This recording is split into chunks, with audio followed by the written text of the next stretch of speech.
Welcome to episode 3 of owning, building a super yacht and the experience on the San Lorenzo SX 112. Buying the boat is the easy part for some.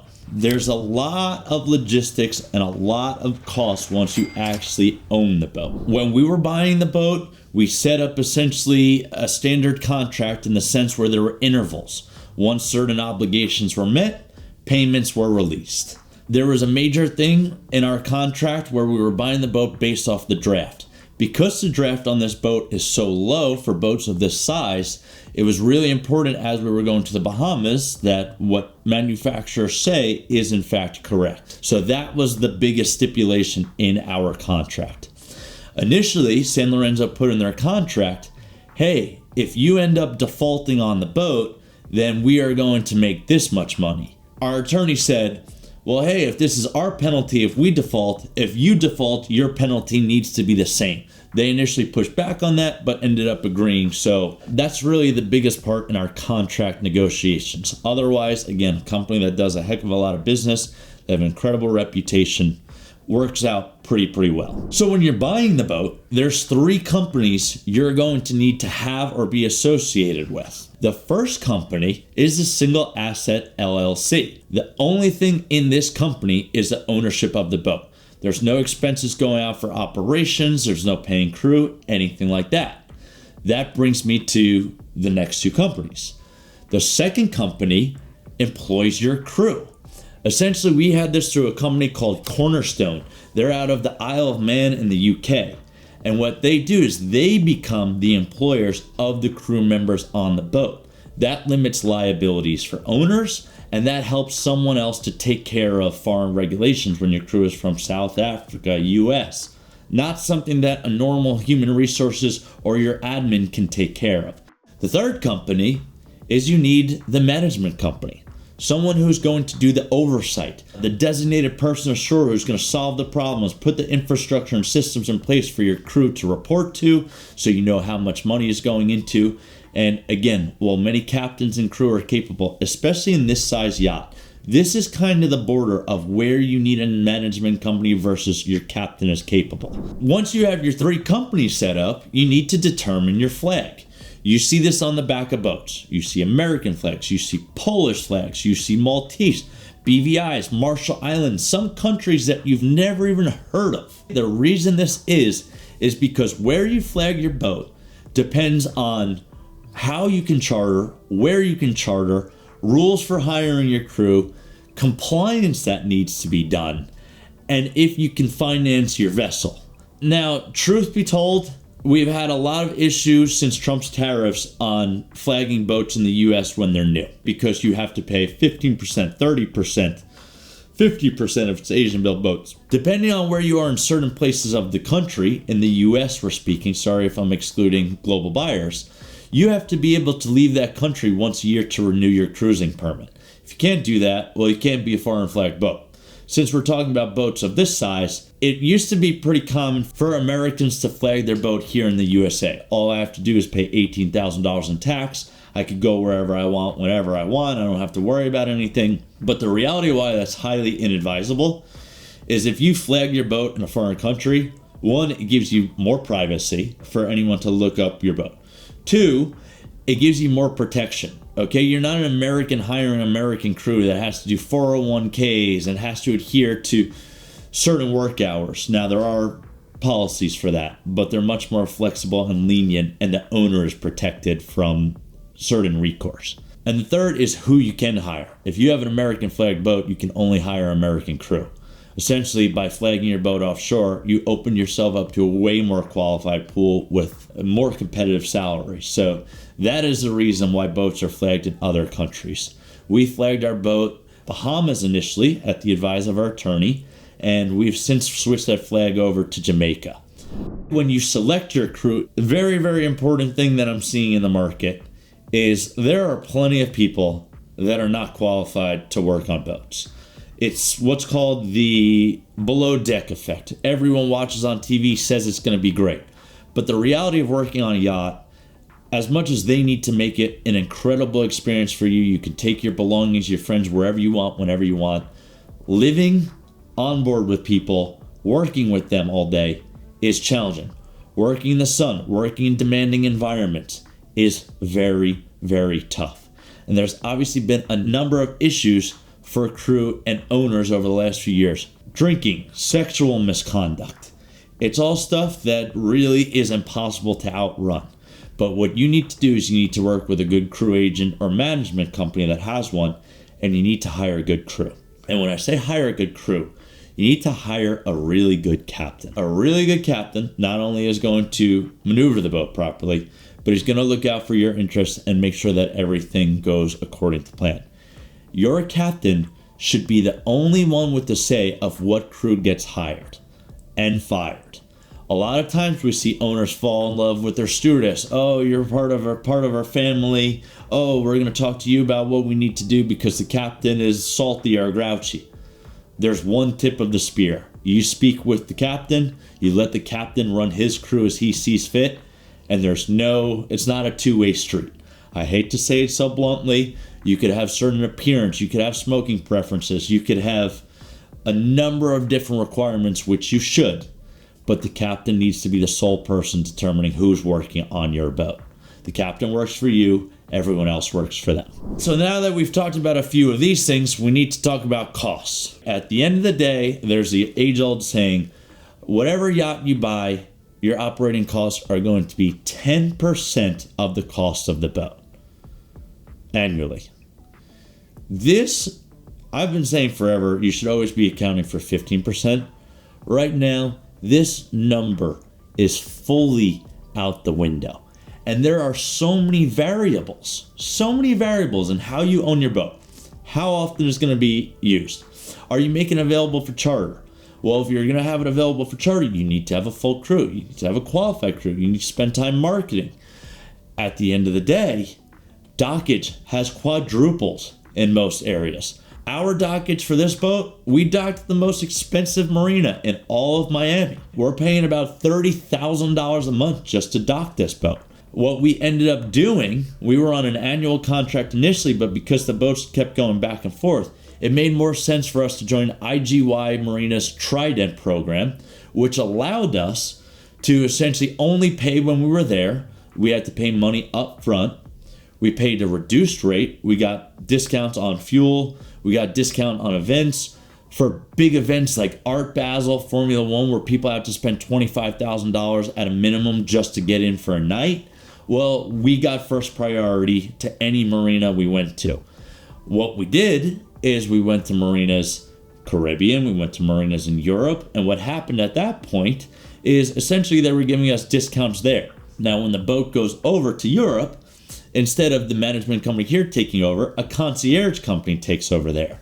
And so essentially, by them being able to go to these marinas where you get the discount, it drives down what they tack up because you get priority reservations any marina you go to at any point. So that is one thing you need to know about dockage and the options that exist. You have the outfitting of the boat. Once you buy the big boat, you're probably going to end up getting a 30-foot tender. If you do fishing, a center console is great. If you don't do much fishing, well, we're seeing more and more owners switch to Axopars or sax doors or something with a cabin that they could stick an extra crew member or store the water toys, because there's never enough storage on board for any yacht, even if you're buying a 250-footer. We shipped our boat to and from the Mediterranean every season. If we had a boat 40 feet bigger, it would be a boat that could go on its own bottom back and forth. But once you have to ship the boat and the tender that goes with it, maybe you buy a tender over there and leave it, you're ending up spending about $200,000 in each direction, okay? Once the boat comes and goes, it has to be prepped. Once it arrives, it has to be prepped again. Shipping logistics sometimes go slow, so you're paying for dockage, blah, blah, blah. Right now in this video, this is super helpful. I have essentially the exact copy of our budget for the last 3 years. What money went into what? You can see how temporary crew surges when we're in the process of hiring captains and crew and they don't work out. You see what happens when you make last minute reservations and you don't have a full-time chef and you end up spending more money on catering. So there's just tons and tons of expenses. And speaking about crew, selecting the crew is not really an easy thing. Everyone tells you they're good. Everyone looks good. Every crew agent says the references are good. But at the end of the day, it's really important that you have a really good rapport and relationship, and you know that your crew is working in your best interests. On this particular boat, we are on our third captain. Sometimes things just don't work out. Sometimes people are really good at one thing. Sometimes they're not really good at another thing. If you have issues with your crew, you will not be the first. You will not be the last. That's why it makes sense to pay good money and to make sure systems are being implemented to keep people accountable. Okay, so while a lot of our issues were being addressed under warranty at a pretty good pace, it's very important that the owner makes the available to be fixed. It didn't work in our favor that our boat was broken down for so long, but if you're constantly moving and using the boat, you can't really expect the warranty teams to come and do work for you, because they can't be expected to move down to St. Bart's for 3 days and then meet you in Costa Rica a month later. It's just, that's not the way that works. So you want to have dedicated yard periods and dedicated work times where you say, hey, I'm not going to use the boat. Try and get as much done as you can in that time frame. Okay, so I mentioned our terrible issue when we ended up having our port engine and transmission fused together an hour and a half after using the boat for the owner when they first got the boat. For months, we didn't really know what the issue was. No one could give us a firm answer why what failed. It turns out that we had an announcement about a year later, is that boats with Volvo 1050 IPSs, if they're towed in reverse, essentially water intrudes into areas it's not supposed to. So whenever the towing occurred, going to and from the ship, going up to the shipyard, don't know exactly what caused our issue besides that. So again, be wary if you're buying boats with these systems, just to know this is what happened. And Volvo and San Lorenzo really stepped up. While it took them time and the owner was really frustrated, Volvo ended up giving warranties all the way through 2029 on everything top to stern without us even asking for them. So that was great. San Lorenzo knew how important it was for the owner to have everyone from his company that he sold, 130 people on the boat. And the whole reason he bought the boat instead of continuing to charter was because he didn't like the 13-person rule. They offered up one of their boats for him to use while the boat was down being serviced. They took the boat in on trade. It was incredible offering of good faith, but unfortunately it wasn't enough in the eyes of the owner, because he still had to get 3 other boats to accommodate all the guests that he had with him for their party in the Bahamas. What you need to know on costs of your boat, they're going to keep coming. The further ahead you could plan stuff, the lower your cost is going to be.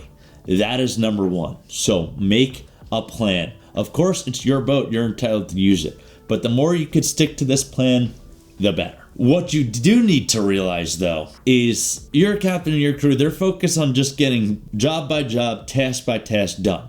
Okay, you really need to look at the macro picture, but you really need to be staying on top of expenses. On larger super yachts, they have what's called a purser, someone who's strictly in charge of running all the outgoing and incoming expenses. Where's your receipts? Where's this? You really need to make sure that your crew is doing this.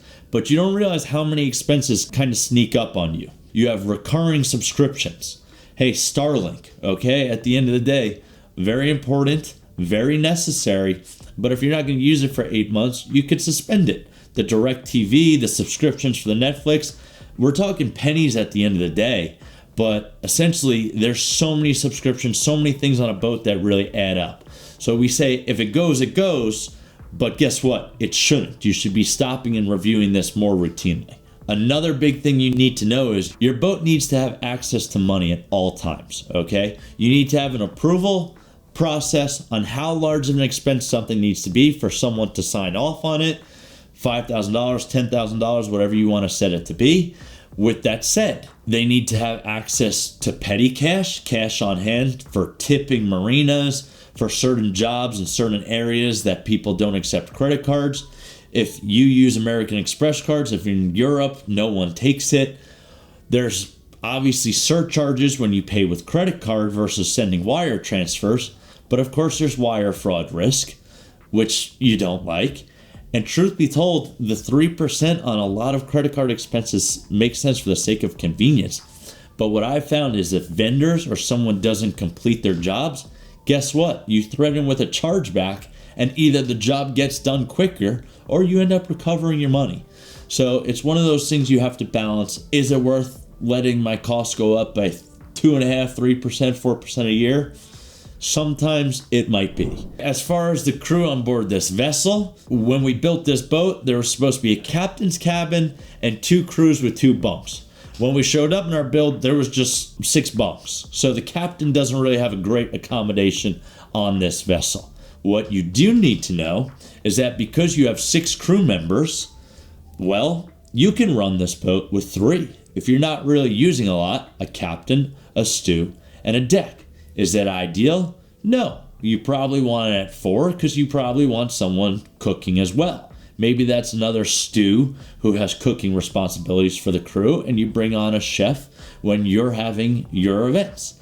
Guess what? Once you add a tender on, well, now you need someone else to run the tender. So at 6 crew, sometimes when it was fully crewed for charters or owner trips, it was almost as if 1 extra crew member would have been a great thing. The last thing is management companies. Management companies were put in place to protect the owners from the captains.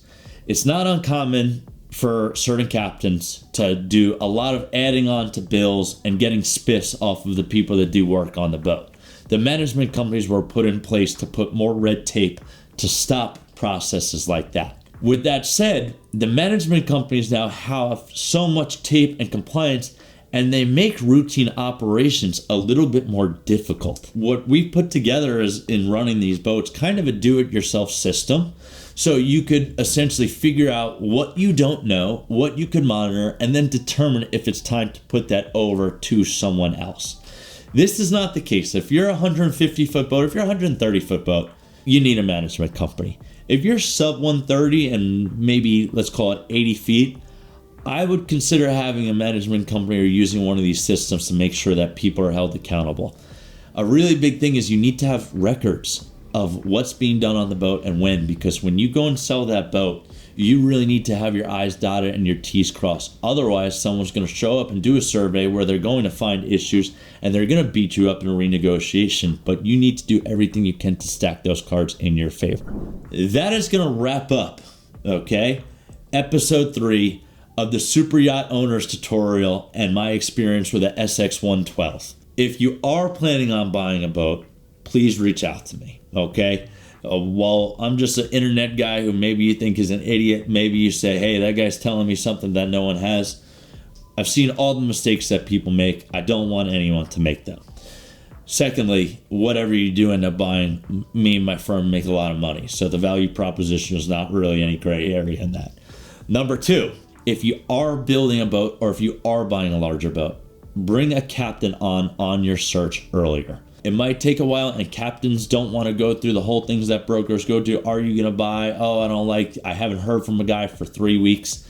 So bring someone on because you want their perspective and their opinion, and you want a good transition when you actually own the boat. Because what happens is a lot of times brokers sell the boats, whether they know or don't know issues with the boat.